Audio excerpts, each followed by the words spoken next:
Assalamualaikum warahmatullahi wabarakatuh.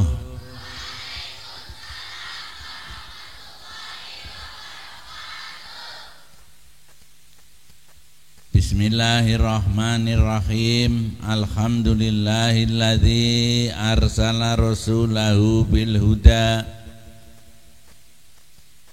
wa dinil haqqi liyudhhirahu 'alad dini kullihi wa kafa billahi syahida. Asyhadu an la ilaha illallah wahdahu la syarikalah wa asyhadu anna Muhammadan abduhu wa rasuluh. Allahumma salli wa sallim wa barik ala sayyidina Muhammad Sayyidina Muhammad Sayyidina Muhammad sallallahu alaihi wasallam wa ala alihi wa ashabihi ajmain. Wala haula wala quwwata illa billahil aliyyil azim. Qala Allah ta'ala fi kitabihil karim. A'udzu billahi minasy syaithanir rajim. Laqad kana lakum fi rasulillahi uswatun hasanah liman kana yarjullaha wal yawmal akhir wa dzakarallaha katsira. Shadaqallahul azim wa shadaqa rasuluhul karim. Amma ba'du. Para alim, para kiai, para nyai ingkang kawula muliaken, wabil khusus pimpinan Pondok Pesantren Darussalam Gus Hilman, juga pimpinan Pondok Pesantren Tahfidzul Quran Darussalam Gus Yusril yang saya hormati dan saya cintai. Segenap para ustadz dan ustadzah yang kami hormati, para pengurus Pondok Pesantren Darussalam baik salaf maupun tahfidzul Quran yang kami hormati dan kami cintai, segenap mahasantri dari tamatan madrasah aliyah dan tamatan sekolah menengah kejuruan Darussalam yang kami hormati, para santri baik putra maupun putri, santri salaf maupun santri tahfidz yang berbahagia, khusus grup hadrah dan tari sufi yang kami hormati dan kami sayangi. Bisane beda disayangi. Saya tadi melihat dari awal sampai akhir Mas apa itu namanya? Mas Trio mubeng ora mumet ya. Sing kesenengan tak kono memangan bae malmil ya. Mas Trio mubeng kira-kira tadi sampai kurang lebih 10 menit atau 15 menit kok ora mumet ya. Kami ucapkan selamat ya, mudah-mudahan akan bisa mengembangkan bakatnya. Allahumma amin ya rabbal alamin. Para pendengar Radio Darussalam wonten pundi kemawon ingkang kula hormati, kula cintai. Alhamdulillah, kita panjatkan syukur kehadirat Allah Subhanahu wa taala. Pada malam hari ini keluarga besar Pondok Pesantren Darussalam bisa menyelenggarakan pengajian dalam rangka memperingati Maulid Nabi bertepatan tanggal 12 Rabiul Awal. Mudah-mudahan ini merupakan bukti bahwa kita adalah orang-orang yang mencintai kepada Rasulullah Muhammad sallallahu alaihi wasallam. Amin. Ya Rabbal Alamin.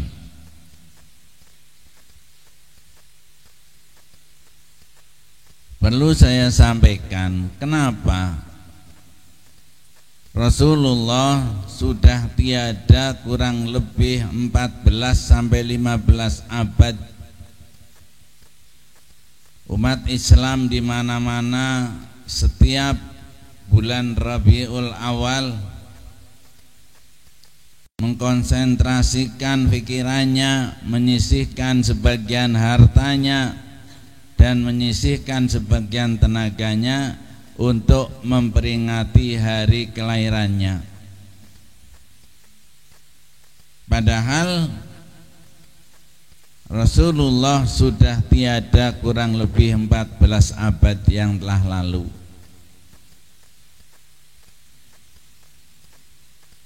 Memang kalau kita berpikir bahwa Rasulullah sudah tiada,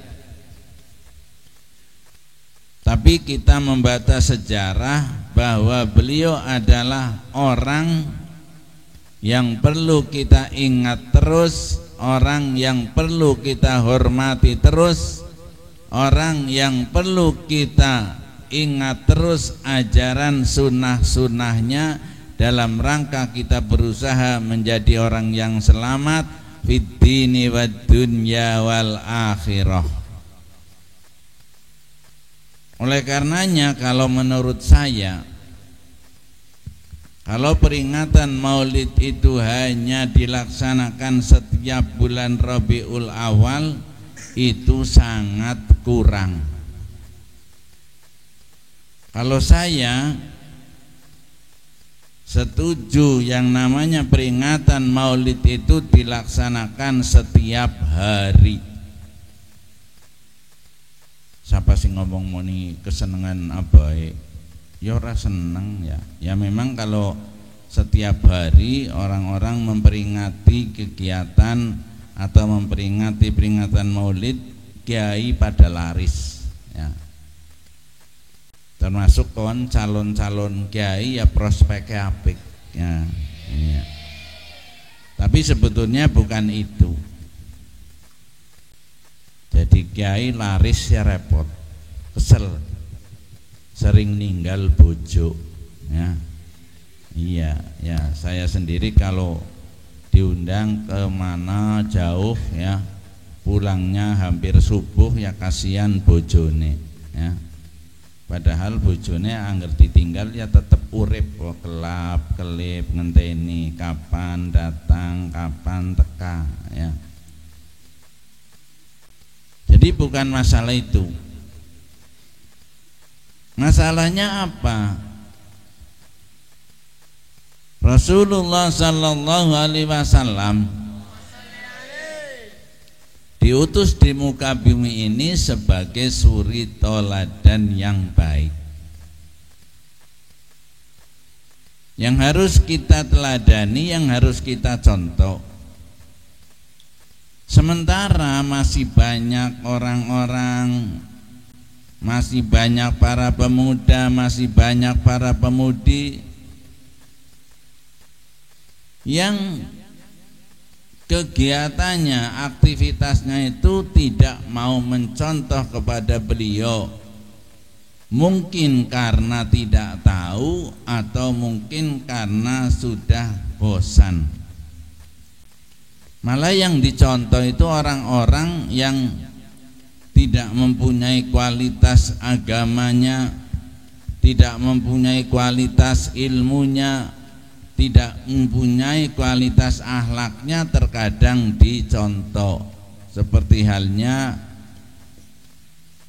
di kalangan kaum muda, kaum muda ataupun kaum mudi terkadang senang mencontoh. Ada artis yang cantik ya, menggunakan pakaian yang serba mini, pakaian yang serba kelihatan, pakaian adiknya kok dipakai ya. Karena yang menggunakan pakaian seperti itu artisnya cantik, tiba-tiba ada seorang gadis langsung niru pakaiannya seperti itu. Padahal dia menirunya itu meniru tidak ngerti, tidak mengintrospeksi, tidak memandang dirinya. Kalau artis yang menggunakan pakaian yang seperti itu, yang serba mini, dilihat sedap, dilihat menyenangkan karena memang artisnya cantik. Kulitnya juga halus, kuning. Tan kocapa sing niru wis kulite ireng ya. Remat-remot ora ayu ora apa ya.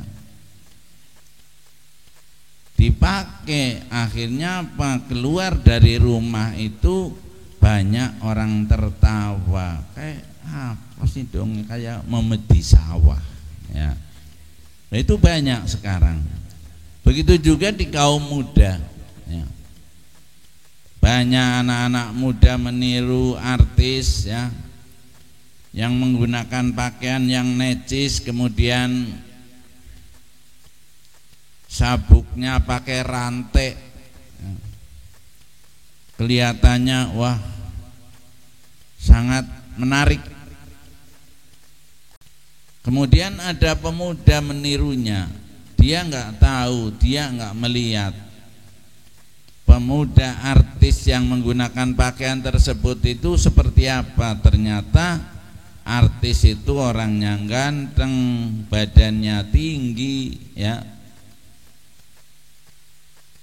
Yang niru nggak seperti itu, orangnya tidak ganteng ya, pas-pasan ya.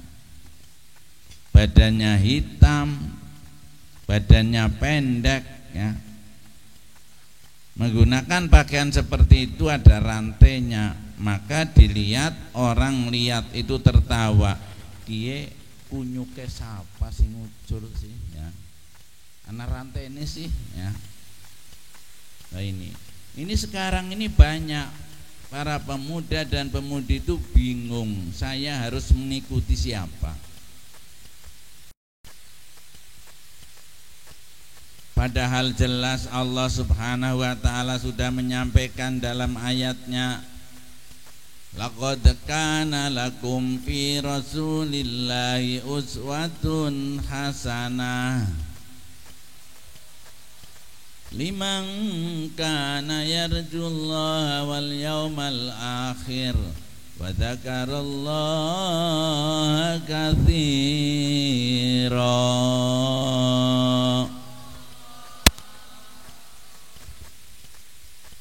Kita itu sudah punya panutan, sudah punya contoh yang baik, yaitu beliau Rasulullah Muhammad sallallahu alaihi wasallam. Dan kita punya contoh itu lain daripada yang lain.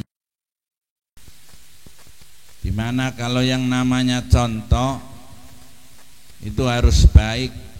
Nabi kita diturunkan, diutus sebagai contoh ini, beliau adalah orang yang terbaik. Tidak ada orang yang baiknya ngungkuli Kanjeng Nabi Muhammad sallallahu alaihi wasallam.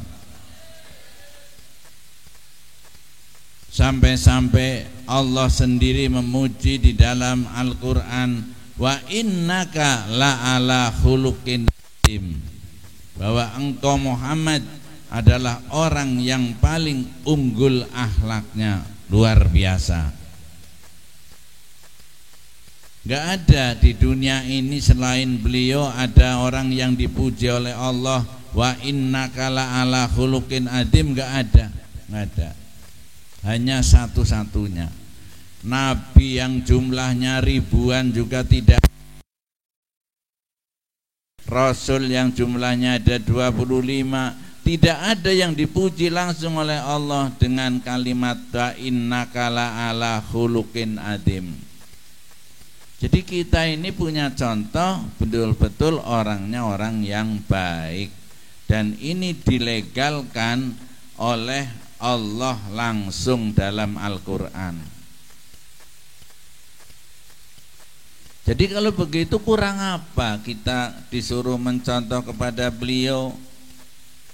Dan untung kita suruh mencontoh beliau kok nyontohnya akhlaknya. Kalau kita disuruh mencontoh yang lain, seperti halnya mencontoh gantengnya, ora ketulungan ya. Sebab Kanjeng Nabi itu orang di dunia paling ganteng adalah beliau. Kalau Nabi Yusuf diterangkan dalam Al-Quran itu orang yang ganteng, tapi gantengnya, gagahnya tidak seperti beliau Rasulullah Muhammad sallallahu alaihi wasallam. Angger dibanding karo kiye bocah-bocah santri Darussalam, wah langka apa-apane ya. Langka apa-apane ya. Apa maning kowe sing pating rembuwis kowe ya, langka apa-apane ya. Monia digawe ganteng, katakan namanya ini tadi Gub Hadroh, saya mau tampil, saya akan siap-siap menggunakan pakaian yang baik, menggunakan peci yang baik, sarung yang terbaik, dibandingkan dengan Rasulullah. Jauhlah membuang bahasa. Dan ini disebutkan oleh Syekh Al-Barjanji dalam kitab Barjanjinya, Muhammadun basarun la kal basar bal huwa kal yaquti bainal hajar. Jadi kalau dibanding kita umat manusia dengan beliau bagaikan batu hitam dibanding dengan intan berlian. Masya Allah, aduh por. Waktu satu trik paling regane kira usah dinepis satu kuat. Patang atus apa 350 ya? Ya sekitar patang atus. Intan berlian satu trik regane. Wong intan berlian satu regane juta. Jadi bandingannya itu tidak banding sama sekali. Bukan bainas sama'i wal ard, tapi bainas sama'i was sumur. Bainas sama'i sumur, sumure jero pisan ya. Makanya kita patut kalau mengikuti jejak Rasul yang sudah memberikan, memang sudah disebutkan oleh Allah sebagai contoh yang baik, karena yang dicontoh ini adalah orang yang terbaik. Jadi memang yang namanya orang memberi contoh itu harus baik lebih dulu. Sementara akhir-akhir ini banyak orang memberi contoh, kepengen dicontoh oleh orang lain, tetapi dirinya tidak mau berbuat baik. Jadi dirinya tidak mau berbuat baik ya, hanya memberi contoh saja. Ini nggak bisa ya. Jadi kalau kita mau jadi contoh, ini kita harus berusaha baik lebih dulu, seperti halnya beliau Rasulullah Muhammad sallallahu alaihi wasallam. Contoh yang jelas ya, besok barangkali Anda sekalian dari sekian banyak ini ada yang jadi guru. Guru ini kan ya digugu ya ditiru, berarti contoh. Anda jangan sekali-kali jadi guru mung pintere mulang tok.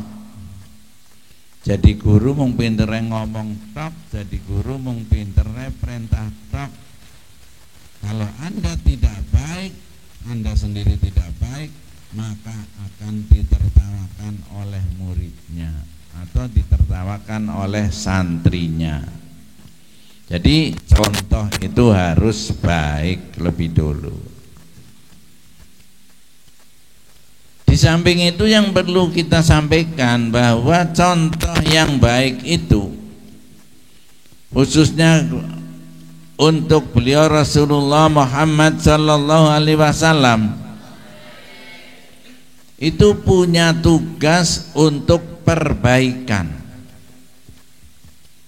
Jadi kita tugasnya kalau jadi contoh itu untuk perbaikan dari orang yang tidak baik supaya menjadi baik, dari orang yang bodoh supaya menjadi pinter, dari orang yang akhlaknya bejat menjadi akhlaknya baik. Itu namanya semuanya perbaikan. Dan perlu kami sampaikan, yang namanya orang mendapatkan tugas perbaikan atau memperbaiki sesuatu, ini tantangannya sangat berat. Nabi Muhammad sallallahu alaihi wasallam orang yang baik ketika belum ditetapkan sebagai nabi, beliau itu banyak yang mencintai, banyak yang senang. Sampai-sampai makhluk selain manusia saja pada senang. Karena beliau baik, dengan tetangga baik, dengan anak kecil juga baik, dengan siapapun baik. Berjalannya baik, ngomongnya baik semuanya. Sehingga beliau banyak yang senang, banyak yang mencintai. Tetapi apa? Ketika ditetapkannya kenabian oleh Allah Subhanahu wa taala, yang punya tugas memperbaiki situasi, yang punya tugas memperbaiki akhlak, apa yang terjadi? Nabi itu banyak yang membenci. Muncul yang namanya Abu Jahal, muncul yang namanya Abu Lahab, muncul yang namanya Abu Sofyan sebelum masuk Islam, muncul orang-orang yang tidak senang dengan beliau. Makanya siap-siap para santri, Anda sekalian sedang berusaha menjadi manusia yang baik. Di pesantren ini merupakan usaha agar kita ini menjadi orang yang baik. Nanti kalau setelah baik ini kamu punya tugas untuk memperbaiki orang lain, untuk memperbaiki keadaan. Jangan kaget ketika Anda punya status di masyarakat sebagai ustadz, ustadzah, sebagai mubaligh, mubalighah, sebagai dai, daiyah, pasti akan bermunculan orang-orang yang membenci, akan bermunculan orang-orang yang memfitnah, akan bermunculan orang-orang yang menghasut. Itu yang namanya perbaikan. Jadi tugas perbaikan itu banyak tantangan, banyak rintangan. Namun gak usah khawatir.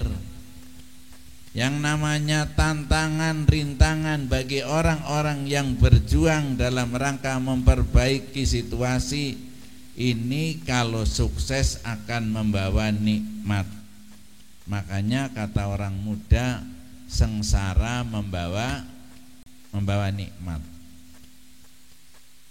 Jadi kalau kita tidak punya rintangan tidak akan nikmat, tapi kalau punya rintangan kita nikmat. Salah satu contoh,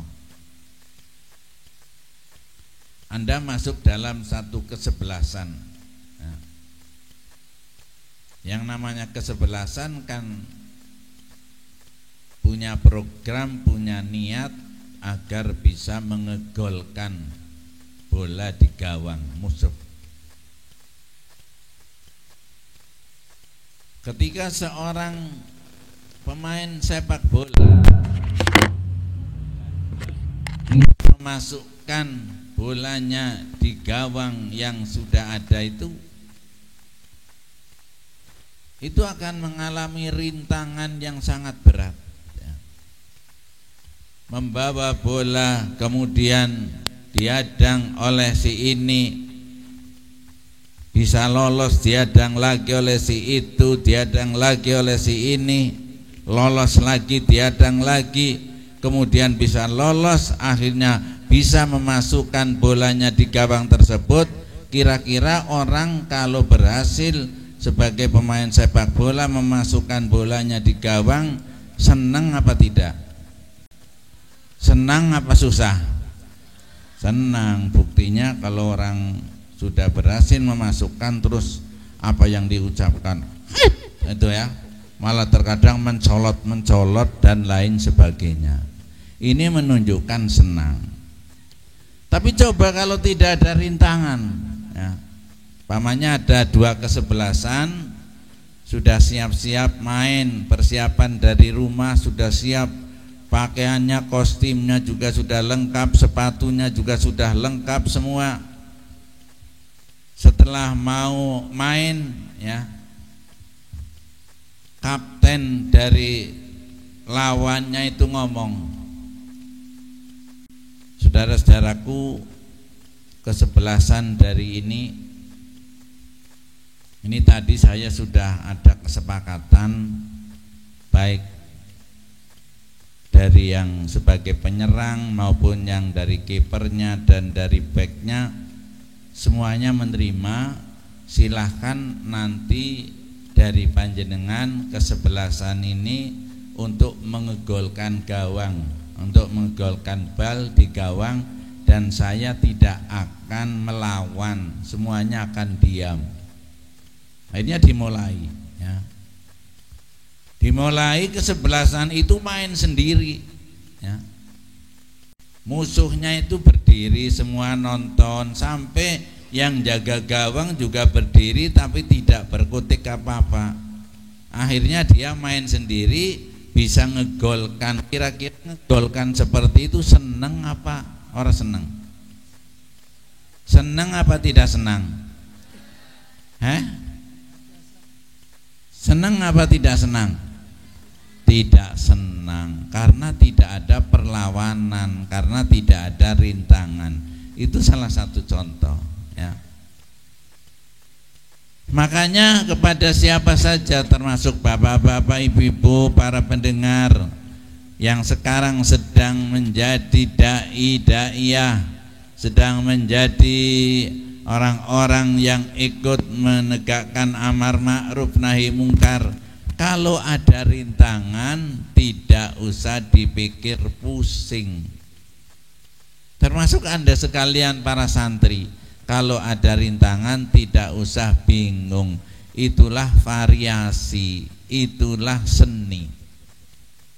Dan kalau bisa berhasil ketika ada rintangan, maka Anda akan merasa senang dan Anda akan merasa nikmat.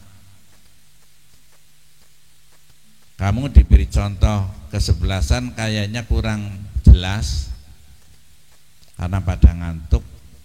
Contoh, ada seorang pemuda kepengin menikahi seorang gadis ya, yang harus kita melek matan ya. Ngerti orang melek ya berarti kurang normal ya. Ya, ki mburi melek kabeh malah mendelik burita. Seorang pemuda mencintai seorang gadis yang cantiknya bukan main. Dan pemudi itu, gadis itu, hampir pemuda satu desa itu mencintainya. Ya. Ayo ngapa ya kira-kira ayune ya. Kocap sasigar jagat ya. Ketika si pemuda itu dah, contohnya pamannya di sini pemudanya siapa? Hifari, nah ya, iya, ya, Hifari, kepengin meraih yang namanya seorang gadis yang namanya Mbak Ice, ya, Mbak Ice,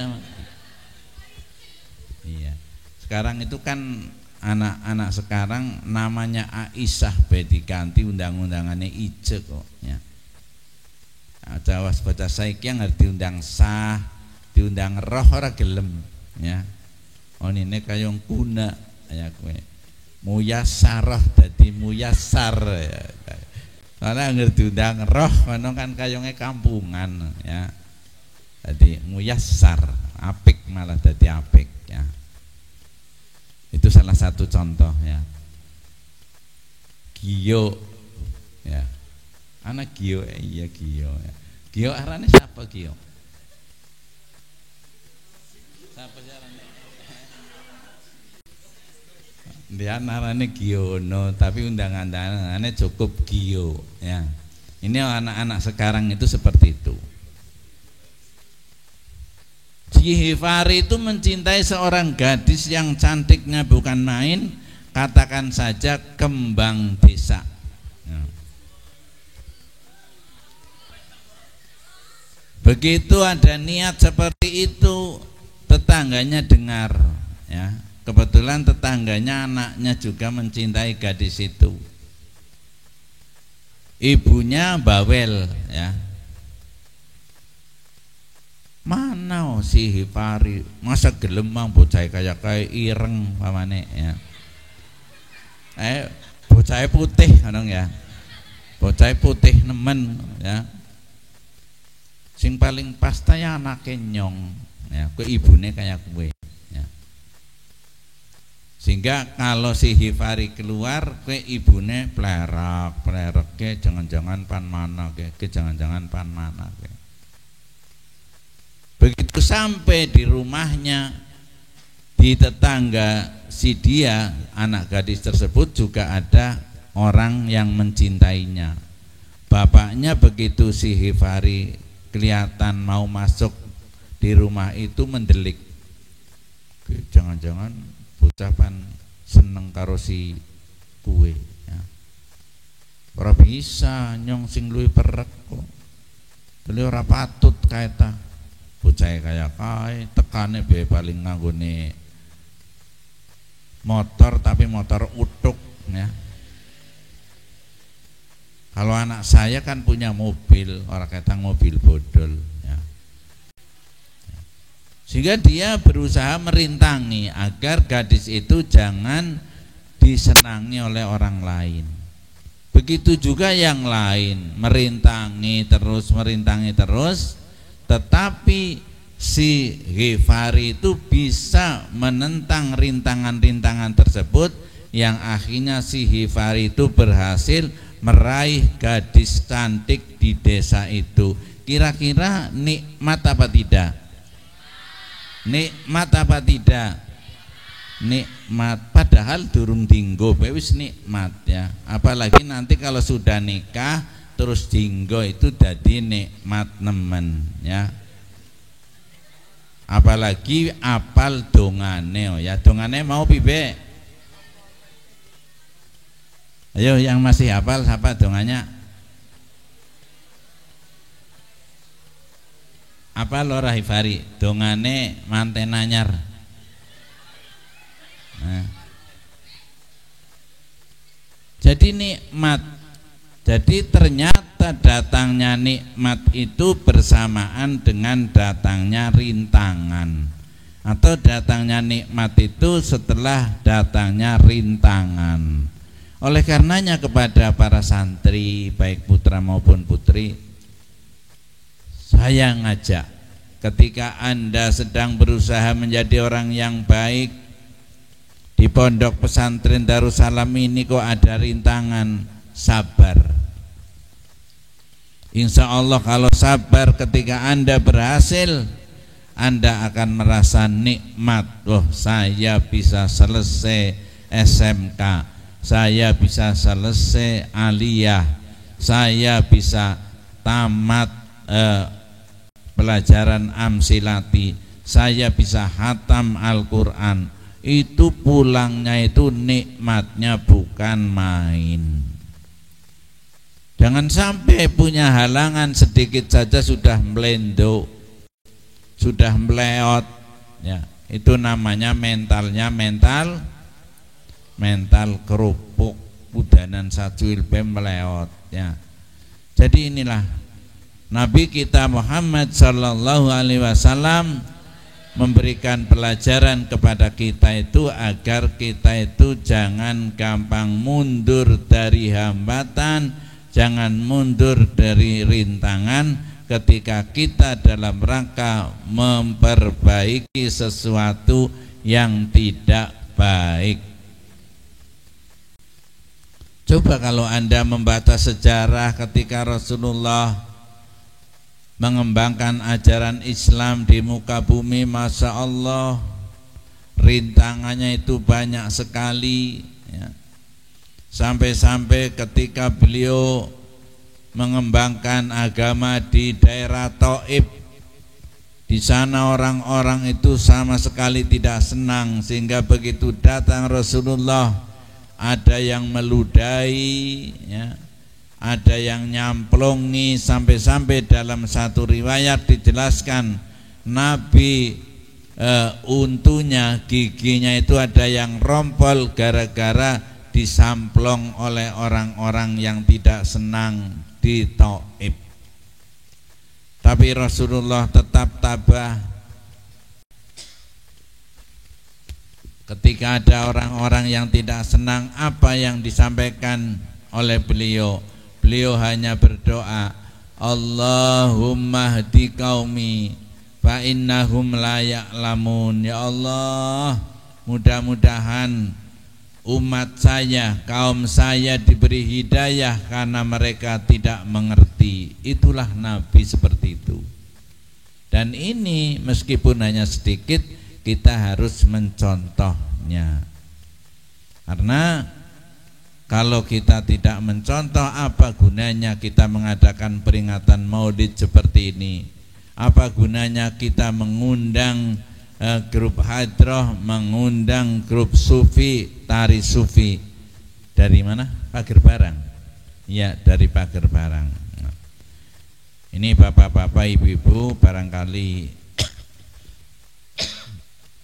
ada acara ya, silahkan mengundang grup sufi dari tari sufi dari Pager Barang. Ternyata di Kabupaten Tegal ada apa? Bukan hanya di Semarang. Kalau saya yang tahu yang namanya tari Semarang. Ternyata ini dari Pager Barang ada. Silahkan kalau mau ngundang hubungi pesantren Darussalam, nanti akan ditunjukkan ya. Tepuk tangan untuk grup sufi ya.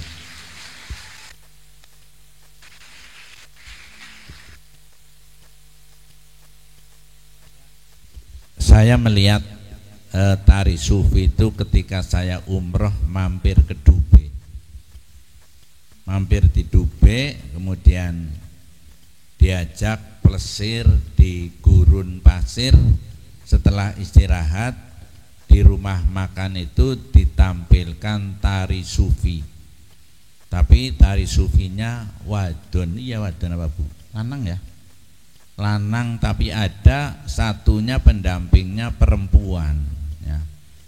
Kalau melihat tari sufi yang dilaksanakan waktu itu, kebetulan pemainnya laki-laki, saya senang.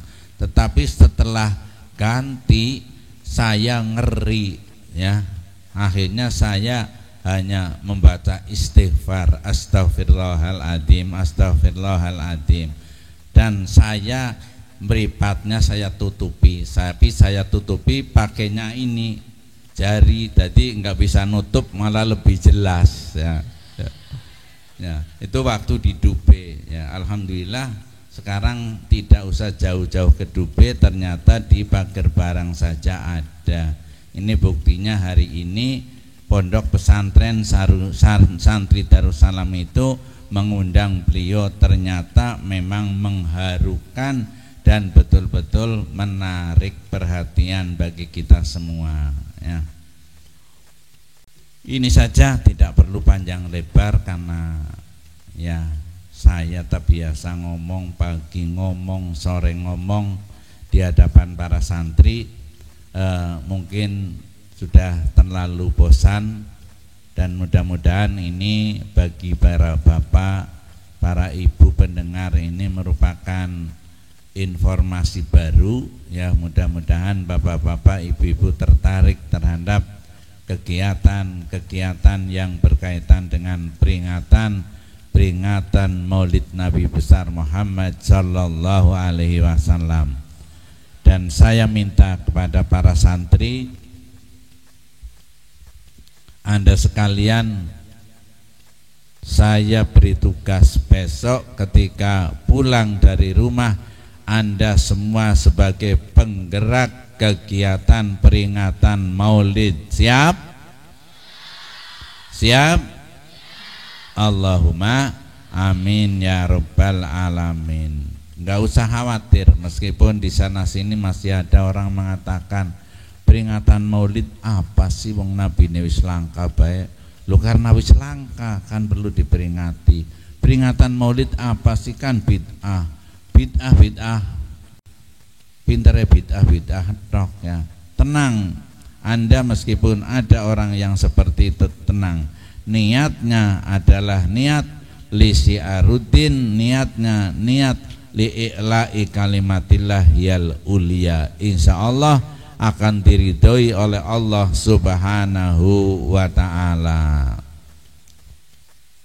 Bapak-bapak, ibu-ibu pendengar yang kami hormati, para santri yang kami cintai, hanya itu yang perlu kami sampaikan, dan terima kasih atas perhatiannya dan mohon maaf atas kekurangannya. Dan mudah-mudahan apa yang saya sampaikan ini bermanfaat bagi kita sekalian. Demikian saja, wallahul muwafiq ila aqwamit thoriq. Wassalamualaikum warahmatullahi wabarakatuh.